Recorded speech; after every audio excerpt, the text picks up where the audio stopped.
Hi, ako si Seth, 21 years old. Gusto ko mag-alaga ng isda kaso wala kaming sapa. Kaya tara, samahan niyo ako sa Closet Aqua Farm na kung saan ang pangingisda ay hindi na kailangan ng bangka. Nagsimula kami mag-alaga at magbenta ng isda noong pandemic. Dahil patok at kinahihiligan ng mga tao noon ang ornamental at exotic na isda tulad ng koi, gapi at flower horn. Sa pag-aalaga ng isda ko na rin na-discovery ang Australian red claw crayfish o tinatawag nilang freshwater lobster. Sa panahong iyon, hindi pa masyado kilala yung Australian red claw crayfish o tinatawag nating freshwater lobster dahil konti pa lang yung nagkukulture nito dito sa Pilipinas. Pero kinalaunan dahil sa aking masusing pananaliksik, na-discovery ko na ang crayfish ay pwede palang maging alternatibo sa saltwater lobster. Kasabay sa pag-usbong ng crayfish ay ang giant freshwater prawn or ulang na pwede rin maging alternatibo sa tiger prawn or sugpo. Ang dalawang ito ay ikinukonsiderang dekalidad at delikasiyang pagkain sa freshwater aquaculture.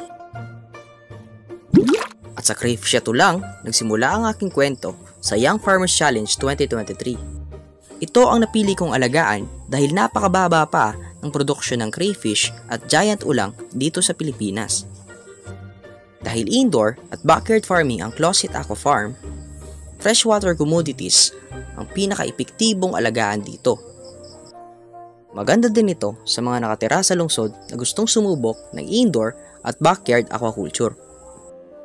Dahil ulan at groundwater na ginagamitan ng poso o electric motor ang source na kanilang tubig. Dahil wala kaming sapa at maliit lang ang espasyo sa aming bahay, gumawa na lang ako ng collapsible at stackable pond. Sa pamamagitan nito, na-maximize ko ang bakanting espasyo sa aming bahay para sa aking produksyon. Recirculating aquaculture system ang ginagamit ko ngayon o ang pabalik-balik na paggamit ng tubig sa iyong pond. Pero ang recirculating aquaculture system ay hindi pa rin sapat sa iyong pond dahil marami pa ring water parameters ang kailangang bantayan para makasigurado ka na safe ang iyong tubig. Tulad ng potential hydrogen, ammonia, dissolved oxygen, nitrate, nitrite, and temperature. Ang mga water parameters na ito ang dahilan sa pagbaba at pagtaas ng mortality rate ng ating mga isda. Portable water quality test kit yung gamit ko ngayon. Pero isang beses ko lang ginagamit dahil palagi akong umalis ng bahay. Dahil madalas naman ako mag-cellphone at lumabas ng bahay, bakit di ko kaya gawing online or through application ang aking water quality monitoring system?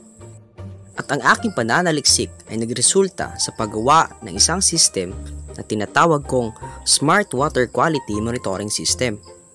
Ang Smart WQMS ay isang system na gumagamit ng water parameter sensors at application na nakakonect sa Wi-Fi para ma-monitor ang water quality kada oras. Ang microcontroller naman yung nagko-collect ng data sa sensors at magdi-deliver ng data papuntang cloud sa pamamagitan ng Wi-Fi. Pagkatapos ma-analyze ang data, ito ay pupunta sa user's application upang magbigay ng detalye at solusyon ukol sa kalidad ng kanyang tubig. Dahil naman sa pabago-bagong klima, naglagay na din ako ng automated chiller at automated heater. Meron din itong auto feeder at automated water changer. Pagtaas ng survival rate, pag-increase ng produksyon, at pag-improve ng food security. Yan ang mga halimbawang benepisyong maibibigay ng Smart WQMS Aquaculture.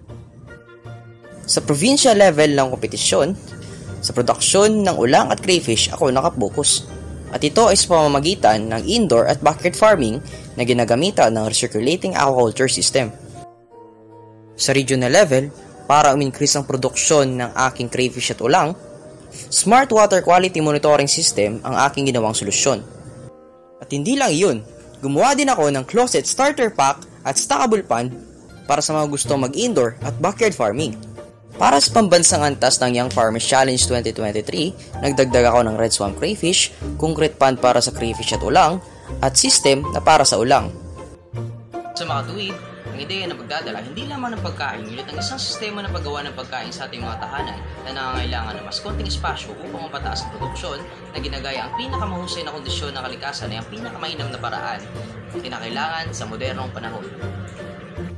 At ako si Seth, na mangingislang hindi na kailangan ng bangka.